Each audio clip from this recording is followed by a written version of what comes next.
Ao falar mal de alguém, imediatamente eu começo a estabelecer o fato que eu e você, ao falarmos de uma terceira pessoa, estamos estabelecendo uma aliança. Nós não somos aquela terceira pessoa.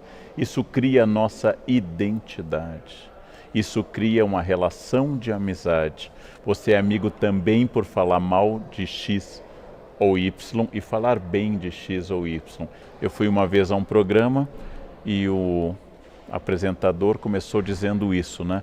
Que horror, né, professor, essas pessoas que falam mal dos outros. Eu disse exatamente, você ao falar dessas pessoas está fazendo detração, ou seja, você está se considerando melhor ou superior do que aqueles que falam mal dos outros. Professor Karnal, você acha que a internet, de certa forma, turbinou isso aí? Turbinou porque ela atomizou a possibilidade de todos se tornarem autores.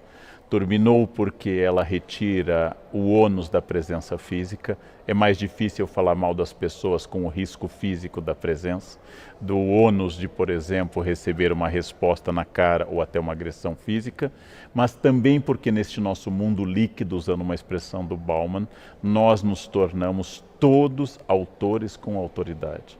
Por exemplo, no momento que eu abro uma conta no Facebook, automaticamente eu ganho um diploma de jurista especializado em Constituição, apto a emitir opinião sobre impeachment abalizada ao lado dos maiores constitucionalistas do Brasil, porque eu tenho conta no Face. No momento que eu tenho o acesso à internet, eu posso emitir opiniões sobre medicina, educação e história. E se alguém me disser que está errado, eu digo, é sua opinião.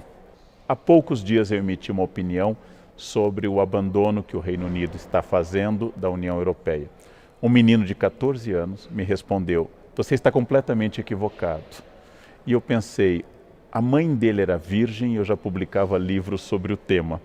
E ele diz que eu estou equivocado. É claro que eu posso estar equivocado. E idade não é um argumento, senão os argumentos da Rainha Elizabeth seriam superiores aos da média dos ingleses. Porém, não passa um minuto pela cabeça deste menino que talvez alguém que estuda o tema há 30 anos, talvez possa ter uma autoridade no tema. Ou não passa pela cabeça dessa pessoa. Agora, no seu livro, você fala de um problema legal, inclusive, né? Que a detração, a injúria, a calúnia são coisas previstas no Código Penal. Exatamente. Né? É muito difícil você separar o limite da liberdade de expressão do limite da injúria, da calúnia e da difamação. Em nome da liberdade de expressão, a gente acha que pode dizer tudo sobre todos. Ora, as palavras ferem, as palavras podem reduzir as pessoas, as palavras podem atacar, as palavras podem representar, inclusive, diminuição de questões profissionais das pessoas. Logo, como eu dou o exemplo no livro, no caso da escola que foi caluniada, sendo acusada, um caso clássico em jornalismo, caluniada a partir da fantasia de uma criança e a partir do depoimento de outras pessoas, essa escola foi destruída, as pessoas foram destruídas, era absolutamente sem nenhum sentido aquilo que está sendo dito. Por isso, liberdade de expressão é garantida pela lei e é um dos grandes privilégios da nossa vida. Porém, saber que as palavras ferem e destroem é fundamental na responsabilidade da imprensa e de todo cidadão que fala em público ou que publica ou que comenta. Este cuidado nós temos que ter. Professor Karnal, falando um pouco da área da história, que é a sua área, né?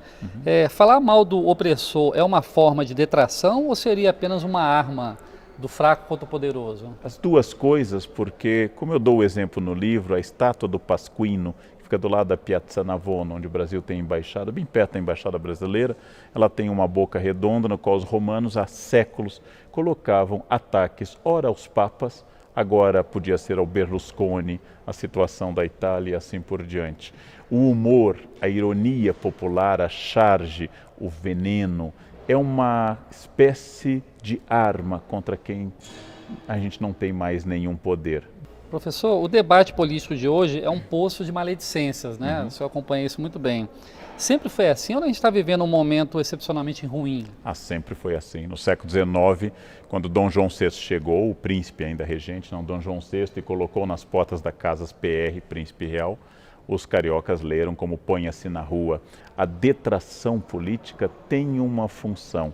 O problema se ela é apenas o ataque. E o problema maior é dar mais atenção à vida pessoal do candidato do que às suas propostas. O candidato ser ou não ser casado, o candidato ser ou não ser um homem fiel, o candidato ser ou não ser hétero é absolutamente irrelevante em relação às propostas dele para a economia, para a diplomacia, para os blocos econômicos e Agora, assim esse é um por modelo diante. bem norte-americano que a gente segue. Na Europa isso não acontece, né, Na professor? Europa, menos interesse na vida pessoal.